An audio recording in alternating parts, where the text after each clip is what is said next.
Bengalis in Pune part 1। যখন ব্যাঙ্গালোরের বাঙালিরা আর হায়দ্রাবাদের বাঙালিরা ঝগড়ায় মত্ত কোন শহর বেশি ভালো আর কলকাতা কতটা আন্ডারডেভেলপড সেই টপিকে পুনের বাঙালিরা কমেন্ট সেকশনে চুপ করে বসে থাকে আর মুচকি মুচকি হাসে। পুনে হলো সেই জায়গা যেখানে বাঙালিরা বিদেশে সেটেল করার আগে একটা সফট লঞ্চ নেয়, বিটা ভার্সন এনআরআই। পুনে আসার পর বাঙালিরা প্রথমেই বলে, বিশ্বাস কর ওয়েদারটা খুব ডিসেন্ট। এটা হলো বড় হয়ে যাওয়া ভার্সন অফ এক্সাইটমেন্ট, না খুব গরম না একদম ঠান্ডা, just emotionally stable. Office location of course হিঞ্জেওয়াড়ি।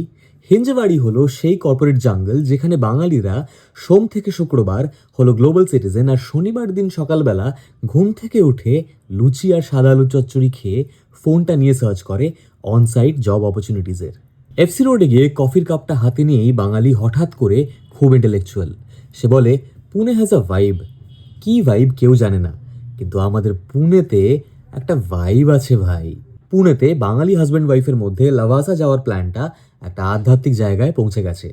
লাভাসা এমন একটা জায়গা যেখানে বাঙালিরা শেষ 2 বছর ধরে যাবে প্ল্যান করছে, কিন্তু প্রত্যেকবার সুইগিতেই অর্ডার করে সন্তুষ্ট হয়েছে।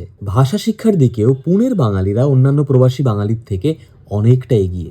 তারা স্থির করেছে মারাঠি শিখবে, অথচ শেষ 8 মাসে তারা শুধুমাত্র হো আর চলতা হ্যায় বলেই বিশ্বযুদ্ধগুলো জয় করে এসেছে। পুনেতে থাকা বাঙালিরা নিজেদেরকে ফুল গ্রোন এনআরআই বলে এখনো মনে করে না, কিন্তু কলকাতায় এলেই তার বন্ধুকে প্রথমেই সে বলে, অ্যাকচুয়ালি কলকাতার বাইরে না এক্সপোজারটা একদম আলাদা।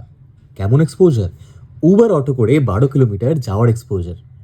পুনে হলো বাঙালির একটা ক্যারেক্টার ডেভেলপমেন্ট আর্ক। পুনেতে বাঙালিরা খুব কম সময়ের জন্য ইমোশনালি সেটেল করে সুটকেসটাকে আনপ্যাক না করে। কারণ পরের স্টেশন নিউ ইয়র্ক, প্ল্যাটফর্ম ডান দিকে। The next station is New York, platform is on the right hand side. আগলা স্টেশন নিউ ইয়র্ক, প্ল্যাটফর্ম